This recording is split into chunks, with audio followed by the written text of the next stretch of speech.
दिल्ली के जंतर मंतर पर। आज हमारे साथ हैं हिंदुस्तान के जाने माने परिचित चेहरा, समाज सेवी, समाज सुधारक श्रीमान अश्विनी कुमार जी, जो कि बंगाल के रहने वाले हैं। बंगाल से यहाँ आए हैं, जो वर्तमान में उनका कहना है कि वर्तमान में उनके कहने के अनुसार समाज के सारे जंजाल की जड़ वर्ण व्यवस्था और समाज को टुकड़ों में बांटने वाली जाति प्रथा के विरोध में राष्ट्रव्यापी जन जागरण उद्देश्य को लेकर 10 सितंबर 2022 से समग्र हिंदुस्तान के दौरे पर निकले हैं और केंद्र सरकार और जनता का ध्यान अपनी जन जागरण अभियान की तरफ आकर्षित करने के हर राज्य हर प्रांत में धरना अथवा अनशन पर बैठे हैं। इस वक्त प्रशासन की अनुमति को लेकर, प्रशासन से अनुमति लेकर 3 दिन ये दिल्ली के जंतर मंतर पर, संसद मार्ग जंतर मंतर पर धरना दे रहे हैं। ऐसे स्वार्थ त्यागी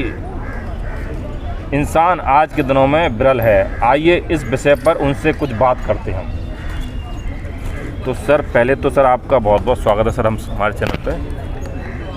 सर, आप ये 3 दिन का जो अनशन कर रहे हैं और जाति प्रथा, जाति को जो लोग पकड़ के बैठे हैं, आप जाति को ख़त्म करने की बात कर रहे हो, वर्ण व्यवस्था को ख़त्म करने की बात कर रहे हो, ऐसा क्यों? सर, ये जो असमानता का वाहक और हमारे हिंदू समाज, हिंदू परिवार, इसके सारे जंजाल का जड़ है भेदभावपूर्ण वर्ण व्यवस्था और समाज को टुकड़ों में बांटने वाले जातिवाद प्रथा।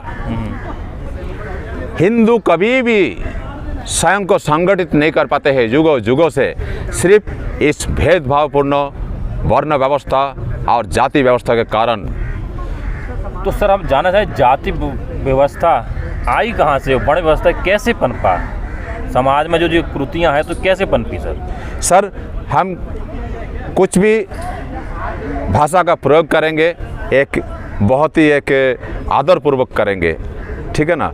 तो देखिए, जो क्योंकि इस मुद्दे को पास करने वाला तो किसी के खिलाफ एक अगर गलत बात बोलेंगे तो ये मुद्दा पास नहीं होंगे। मैं चाहता हूँ राजनीति नहीं, मैं चाहता हूँ इसका समाधान हो।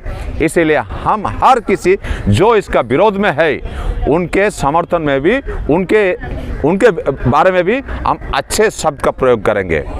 तो ऐसा है कि पौराणिक युग में जब समाज को जरूरत पड़ा वर्ण प्रथा व जातिवाद प्रथा, उस टाइम समाज के शुभ चिंतकों ने इस व्यवस्थाओं को प्रचलित किया और इस व्यवस्थाओं को मजबूती प्रदान करने के लिए हमारे हिंदू धर्म के जो धर्म ग्रंथ है उसके साथ जुड़ा गया, ना कि ईश्वर ने लिखकर उनके हाथों में दे दिया, जाओ इसको प्रचलित करो।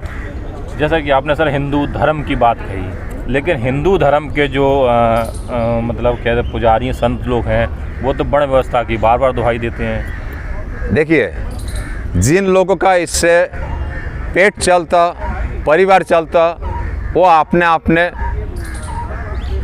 उस विषय पर वो जरूर समर्थन भी तर्क दिया करेंगे। जो लोग इससे सुगंधित होते रहता, मैं किसी खास श्रेणी के बारे में नाम नहीं लेना चाहता हूँ, माफ़ करना, मैं किसी भी ब्राह्मण के विरोध में बात करना नहीं चाहता हूँ, ठीक है ना। मैं क्या बोलना चाहता हूँ कि ये जो भेदभावपूर्ण व्यवस्था है इसका समाधान होना बहुत ज़रूरी है, क्योंकि वर्ण व्यवस्था जो है एक श्रेणी को गुलाम बना के रखने का जरिया है और इससे ज़्यादा कुछ भी नहीं है।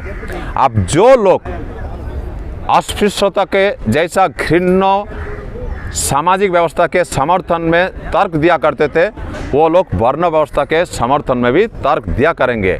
लेकिन इस बात को हम तूल नहीं देना, हमारे को सिर्फ राष्ट्र हित में, देश हित में, समाज हित में बात करना, क्योंकि सभी समाज का हर एक परिवार, हर एक सदस्य हमारे समाज का एक अंग है। हम सबको लेके चलने पड़ेंगे। लेकिन सर, जैसा कि अभी आपने कहा कि समाज में सबको साथ लेके चलना पड़ेगा, लेकिन आप वर्ण व्यवस्था और जाति प्रथा ख़त्म करने की बात भी करें, लेकिन एक ही जाति के लोग जिनका इस देश के सभी संसाधनों पर कब्जा है, और दूसरी तरफ एक सर रिजर्वेशन भी है जो जाति के आधार पर रिजर्वेशन मिलता है। तो सर कैसे खत्म करेंगे इस सर एक बात पहले मैं बता दूं, ये जो रिजर्वेशन जो आरक्षण है ये जाति के आधार पर कभी भी नहीं है। ये जो है शोषित वर्गों को दिया गया, जो वर्ण व्यवस्था और जातिवाद व्यवस्था के कारण युगों युगों से शोषित होते आए, तक वो 90% लाने में सक्षम ना बन जाए तब तक हमारा देश, हमारा समाज, हमारे परिवार को उनका आरक्षण के रूप में उनका बोझ वहन करना ही पड़ेगा जब तक उनका विकास नहीं होता। और ये तभी संभव होगा जब तो एक समान है जिनको आरक्षण के लिए अप्लाई हो। मैं बोल रहा हूं जब तक इनका विकास नहीं हो जाता तब तक वहन करना ही पड़ेगा, ठीक है ना। और इसका समाधान का एक ही सूत्र है कि ये जो शिक्षा व्यवस्था इसमें सुधार लाया जाए। ये शिक्षा व्यवस्था कितना भी ला रहा ये एक भी सुधार वाला नहीं है, क्योंकि इससे कभी भी समानता नहीं आ रहा। देखिए जो लोग इंग्लिश मीडियम में पढ़ाई कर रहा उनका बच्चे को 50,000 रुपये पेमेंट मिलता रहता, क्योंकि ये ग्लोबलाइजेशन का युग है। आज जिनका बच्चे लोग ये कन्नड़ा, तेलुगु, तमिल, मलयालम, बांग्ला, मराठी, गुजराती, उर्दू में पढ़ाई करके बाहर निकल के आता, इनके बच्चे को 10,000 का नौकरी पाने के लिए भी नाक लगाना पड़ता। क्या ये शिक्षा में सुधार है? ये क्या ये एक समानता शिक्षा व्यवस्था है? ये जरा सर क्या है, मतलब एक सैनिक को गुलाम बना के रखने का व्यवस्था है ये शिक्षा व्यवस्था। इसमें किसी मतलब कोई नहीं चाहता कि इसमें परिवर्तन हो, सिर्फ जो भी हो रहा ये एक दिखावा हो रहा। मैं खुल के बात कर रहा हूँ, मैं किसी सरकार के खिलाफ नहीं हूँ, क्योंकि सरकार आते रहता और जाते रहता। और हिंदू के मतलब बीजेपी नहीं है। जो हमारा देश का स्वार्थ में, हमारा देश का हित में, जो हमारा समाज का हित में काम करेगा, हिंदू उसी को वोट डालेगा। और ये जो देखा हुआ जाता कि ये मंदिर का और मस्जिद का जो किस्सा, चर्च का किस्सा, ये किस्सा नहीं है। वास्तव में ये जो हिंदुत्ववादी वाले मुसलमानों से घृणा करता, उसका एक ही कारण है, इस देश का विभाजन हुआ था धर्म के आधार पर। तो फिर से दोबारा क्या हो गया, अल्पसंख्यकों का जो बढ़ती हुई जनसंख्या है उससे इन लोगों को नफरत है। और जो 2-4 अल्पसंख्यक वाले अपना दादागिरी करता रहता, मनमानी करता रहता, इससे भी इन लोगों को मन में क्षोभ है। अगर सरकार किसी भी तरह से कानून पास करके ये जो इसका समाधान निकाल लेता तो ये सारे जो लड़ाई है ना, ये हिंदू मुसलमान और दूसरे धर्मों के बीच ये समाधान हो जाएगा। लेकिन ये जो राजनीति करने वाले इसका समाधान कभी होने नहीं देगा, क्योंकि इसी से इनका राजनीति चलते रहता, ठीक है ना। जो सच बात है वही मैं यहाँ बताया। मेरे को माफ़ करना, मैं हर एक धर्म वाले से माफ़ी मांगता हूँ, चाहे वो हिंदू हो, क्रिश्चियन हो, हिंदू मुसलमान हो, किसी से भी, हर एक को मैं अपना माँ बहन मानता हूँ। मैं इसलिए ये बात कह रहा हूँ क्योंकि सच को जब तक नहीं रहेंगे तब तक इसका कोई रास्ता निकल कर नहीं आएगा। सच को सुनिए, सच को जानिए, तभी इसका समाधान निकलेगा। और मैं इसका समाधान चाहता हूँ। मैं किसी को उलझा कर रख के, झूठ बोल के वोट लेकर कोई पार्टी चलाना नहीं चाहता हूँ। मैं देश के हित में बात किया हूँ, क्योंकि जब भी देश का विभाजन होगा, एक पिशाच जैसा इंसान बन जाता। हर माँ बहन का ऊपर एक टॉर्चर होता रहता।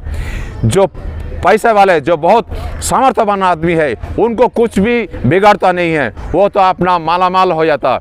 लेकिन साधारण जो परिवार है, हर पक्षों के, उनको बहुत ही इसके लिए तकलीफ झेलना पड़ता। इसीलिए मैं इस बात को, सच को सामने रखा हूँ। मैं फिर से सबसे माफ़ी मांग लेता हूँ, क्योंकि मैं किसी भी धर्म, किसी भी जाति, किसी भी राजनीतिक दल और किसी भी सरकार के खिलाफ नहीं हूँ।